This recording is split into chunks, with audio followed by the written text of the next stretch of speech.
ಮಾತನಾಡೋದಕ್ಕೆ ಇನ್ನೊಬ್ರು caller ready ಇದ್ದಾರೆ, ಮಾತನಾಡಿಸ್ತಾ ಹೋಗೋಣ. ಸರ್ ನಮಸ್ತೆ. ನಮಸ್ತೆ ಅಮ್ಮ. ಎಲ್ಲಿಂದ ಕರೆ ಮಾಡ್ತಾ ಇರೋದು? ತಮ್ಮ ನಾನು ಹೆಸರೇನು? ಬೋಪಯ್ಯ ಅಂತ ಕೊಡಗಿಂದ. ಸರ್ ಹೆಂಗಿದೆ ಗ್ಯಾಸ್ ಟ್ರಬಲ್? ನಮಗೆ ಅಂತ ಪ್ರಾಬ್ಲಮ್ ಏನ್ ಆಗಿಲ್ವಮ್ಮ. ಏನು ಪ್ರಾಬ್ಲಮ್ ಆಗಿಲ್ಲ ಸರ್? ಆಗಿಲ್ಲ. ಮತ್ತೆ ಏನಾದ್ರೂ ಸ್ವಲ್ಪ ಆದ್ರೂ ಕೂಡ ಈಗ ನಾನು ಮಾತು ಕೇಳಿಸ್ತಾ ಇದೆ, ಒಬ್ರು ಬಹಳ ಚೆನ್ನಾಗಿ ಮಾತಾಡಿದ್ರು. ಇದು ಸಾಧಾರಣ ಅರ್ಧ ಪ್ರಪಂಚಕ್ಕೆ ಬಂದಂತ ತೊಂದರೆ ಇದು. ಇದನ್ನೆಲ್ಲ ನಮ್ಮ ಸರ್ಕಾರಗಳು ಚೆನ್ನಾಗಿ ಹ್ಯಾಂಡಲ್ ಮಾಡ್ತಾರೆ. ಇದು ಒಂದು ತಾತ್ಕಾಲಿಕವಾದಂತ ಒಂದು ಸಮಸ್ಯೆ ಅಷ್ಟೇ. ಹೌದು ಸರ್. ಆಗ್ಲೇ ಬಿಫೋರ್ ಕಾಲ್ ಮಾಡಿದಂತವ್ರು ಕೂಡ ಅದೇ ಮಾತನ್ನ ಹೇಳಿರುವಂತದ್ದು. ಎಲ್ಲವೂ ಕೂಡ ಸರ್ಕಾರನು ಮಾಡ್ತಾ ಇದೆ. ಕೊರೋನಾ ಟೈಮ್ ಅಲ್ಲಿ ಕೂಡ ಈ ರೀತಿಯಾಗಿ ಆಗಿತ್ತು. ಹೌದಮ್ಮ. ಈಗ ನಾವು ಸೀನಿಯರ್ ಸಿಟಿಸನ್ಸ್, ನಮ್ಗೆ ಏನು ಅಂತ ತೊಂದರೆ ಬಂದಿಲ್ಲ.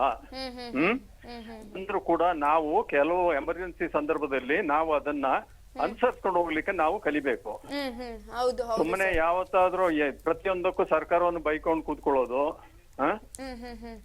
ಈಗ ಇಂಥ ಸಂದರ್ಭದಲ್ಲಿ ದೇಶ ಜೊತೆಗೆ ನಾವು ನಿಲ್ಬೇಕು. ಹೌದು ಸರ್, ನಾವು ಕೂಡ ಕೈ ಜೋಡಿಸ್ಬೇಕಾಗತ್ತೆ. ಎಲ್ಲವೂ ಕೂಡ ಸರ್ಕಾರನೇ ಮಾಡಿ ಅಂತ ಅಂದ್ರೆ ಆಗಲ್ಲ. ಹೌದು. ಈಗ ಕೆಲವು ದಿವಸಕ್ಕೆ ಇದು ಬರೀ ಒಂದು ದೇಶಕ್ಕೆಲ್ಲ, ಇದು ಅರ್ಧ ಪ್ರಪಂಚದ ಅರ್ಧದಷ್ಟು ದೇಶಗಳಿಗೆ ತೊಂದರೆ ಬಂದಿದೆ ಈಗ. ಹೌದು ಹೌದು ಸರ್. ಅದಲ್ಲದೆ ಇದು ತಾತ್ಕಾಲಿಕ ತೊಂದರೆ, ಏನು ಅಂತ ತೊಂದರೆ ಏನು ಆಗೋದಿಲ್ಲ. ಖಂಡಿತವಾಗಿ ನಮ್ಗೆ ಗೊತ್ತಿದೆ. ನಮ್ಮ ನಾಯಕರು ಖಂಡಿತವಾಗಿ ಇದನ್ನು ಆಲ್ರೆಡಿ ಅರ್ಧ ಬಗೆಹರಿಸ್ತಾ ಇದ್ದಾರೆ ಅವರು. ಅದ್ಯಾರೋ ಮೊದಲನೇ ಒಂದು ಪಾರ್ಟಿ ಮಾತಾಡ್ಕೊಂಡು ಅವ್ರು ಹಳ್ಳಿಯವರು ಬೇರೆ ಅಂತೆ. ಹೌದು ಸರ್, ಹಳ್ಳಿಯವರಂತೆ ನೋಡಿ ಅವರು ಗ್ಯಾಸ್ ಟ್ರಬಲ್ ಆಗ್ಬಿಟ್ಟಿದೆ ಅಂತ ಕಡ್ಲೆಪುರಿ ಸ್ವೀಟ್ ಅಲ್ಲೆಲ್ಲ ಜೀವನ ಮಾಡ್ತಾರೆ. ಮಿಕ್ಸ್ಚರ್ ತಂದು ತಿಂತಾರೆ. ಎಂತ ಬೇಜವಾಬ್ದಾರಿಯಾದ ಮಾತಮ್ಮ ಇದು. ನಾನು ಸತ್ಯವಾಗಿ ನಾನು ಹೇಳ್ತೀನಿ, ಇನ್ನೂ ನಮ್ಗಿಂತ ಎಷ್ಟೋ ಕಷ್ಟದಲ್ಲಿರೋರು ಎಷ್ಟೋ ಜನ ಇದ್ದಾರೆಮ್ಮ. ಇಂತ ಒಂದು ಎಮರ್ಜೆನ್ಸಿ ಟೈಮ್ ಅಲ್ಲಿ ನಾವು ದೇಶದ ಜೊತೆ ನಿಲ್ಬೇಕು. ನಾವು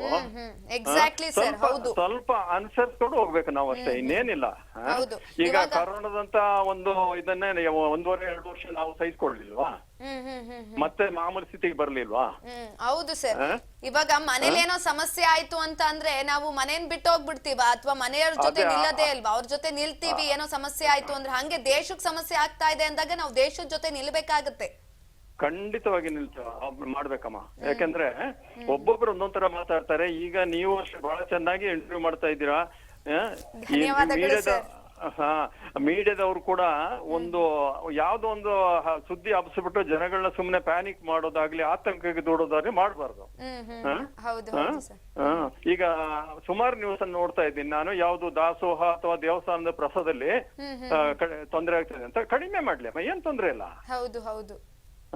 ನಂತರ ಬೇರೆ ಬೇರೆ ಆಹಾರ, ಸಾಧಾರಣವಾಗಿ ಈಗ ಇದು ಕೋಸಂಬರಿ ಅಂತದ್ದು, ಮೊಸರಿನಂತದ್ದು, ಇಂಥದೆಲ್ಲ ಉಪಯೋಗಿಸಲಿ, ಕಡಿಮೆ ಮಾಡ್ಲಿ. ಸ್ವಲ್ಪ ಅಡ್ಜಸ್ಟ್ ಮಾಡ್ಕೊಂಡು ಹೋಗ್ಲಿಕ್ಕೆ ಆಗಲ್ವಾ? ಏನು ನಮ್ದು ಒಂದು ಕೂದಲು ಕೊಂಕಬಾರ್ದು, ಇಡೀ ಪ್ರಪಂಚನೇ ಕಷ್ಟಪಡ್ತಾ ಇರುವಾಗ ನಮ್ಮ ಒಂದು ಕೂದಲು ಕೂಡ ಕೊಂಕಬಾರ್ದು ಅಂತ ಹೇಳಿದ್ರೆ ಆಗ ನಡೀತದ. ಅದೇ ಸರ್, ಹಳ್ಳಿ ಸೈಡ್ ಅಲ್ಲಿ ಒಂದು ಗಾದೆ ಇದೆಯಲ್ಲ, ಈ ಬಾಳೆಹಣ್ಣಿನಲ್ಲಿ ಗುಡಾಣದಲ್ಲಿ ಹುಟ್ಟಿರೋರ್ ತರ ಆಡಬಾರ್ದು ಅಂತ ಯಾವಾಗ್ಲೂ ಕೂಡ ಹೇಳೋರಲ್ವಾ ಸರ್? ಹೌದು.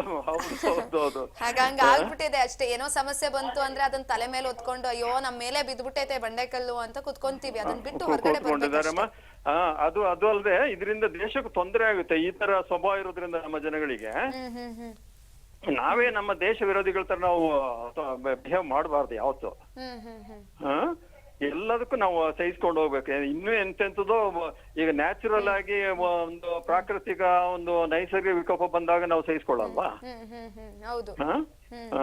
ಅದೇ ರೀತಿ ಅಷ್ಟೇ ಇದು ಒಂದು ಗ್ಯಾಸ್ ಒಂದು ಇದರಲ್ಲಿ ಹಳ್ಳಿಯಲ್ಲಿ ಸ್ಪೆಷಲಿ ಹಳ್ಳಿ ಜನ ಅವರು ಖಂಡಿತವಾಗಿ ಅವರು ಒಲೆಯನ್ನೇ ತೆಗೆದು ಹಾಕಿದಂದ್ರೆ ಅಂತ ಬೇಜವಾಬ್ದಾರಿ ಜನ ನಾನು ಎಲ್ಲೂ ನೋಡಿಲ್ಲಮ್ಮ. ನಾನು ನಿಜವಾಗಿದೆ. ನಾವು ಪಟ್ಟಣದಲ್ಲಿ ಇಟ್ಕೊಂಡೆ ನಾವು ಪರ್ಯಾಯ ವ್ಯವಸ್ಥೆ ಇಟ್ಕೊಂಡಿರ್ತೀವಿ, ನಾವು ಇಂಡಕ್ಷನ್ ಸ್ಟವ್ ಇಟ್ಕೊಂಡಿರ್ತೀವಿ. ಇರ್ಲಿ ಅಂತ ಒಂದು ಹಿಂದೆಗಡೆ ಹಿತ್ಲು ಅಂತ ಬರುತ್ತಲ್ಲ ಸರ್, ಹಿತ್ಲಲ್ಲೂ ಕೂಡ ಒಂದೊಂದು ಹೊಲಿಗೆ ಹಾಕೊಂಡು ಇಟ್ಕೊಂಡಿರ್ತೀವಿ. ಖಂಡಿತವಾಗಿ ಮಾಡ್ಬೋದಮ್ಮ. ಮತ್ತೆ ಈ ಮಾಸ್ ಕುಕಿಂಗ್ ಎಲ್ಲ ಇದೆಯಲ್ಲ, ಅದು ಐಟಮ್ ಸ್ವಲ್ಪ ಚೇಂಜ್ ಆಗ್ಬೇಕು. ಹೋಟೆಲ್ಗಳಿಗೆ ಸ್ವಲ್ಪ ತೊಂದರೆ ಆಗುತ್ತೆ, ಯಾವ್ದು ಪ್ರವಾಸಿಗರಿಗೆ ಸ್ವಲ್ಪ ತೊಂದರೆ ಆಗುತ್ತೆ. ಆದ್ರೂ ಕೂಡ ಈಗಲೂ ಅಷ್ಟೇ ಜನ ಸುಮ್ಮನೆ ದೇವಸ್ಥಾನ ಸುತ್ತೋದು, ಪ್ರವಾಸ ಮಾಡೋದು ಕಡಿಮೆ ಮಾಡ್ಬೇಕಲ್ವಾ ಇಂಥ ಸಂದರ್ಭದಲ್ಲಿ? ಈ ಬೇಸಿಗೆಯಲ್ಲಿ ನಾವು ನಮ್ಮ ಜೀವನದ ಶೈಲಿಯನ್ನು ಒಂದು ಕೂದಲು ಕೊಂಕದಷ್ಟು ನಾವು ಬದಲಾಯಿಸಿಕೊಳ್ಳಲ್ಲ. ಓಕೆ, ಧನ್ಯವಾದಗಳು ಸರ್ ನಮ್ಮ ಜೊತೆ ಮಾತನಾಡಿದ್ದಕ್ಕಾಗಿ. Thank you so much. ಹಲವರು ಫೋನ್ ಮಾಡಿದ್ರಿ, ತಮ್ಮ ಸಮಸ್ಯೆಗಳನ್ನ ಕೂಡ ಹೇಳ್ಕೊಂಡ್ರಿ. ಎಲ್ಲವೂ ಕೂಡ ತಾತ್ಕಾಲಿಕ, ಎಲ್ಲವೂ ಕೂಡ ಸರಿ ಹೋಗುತ್ತೆ.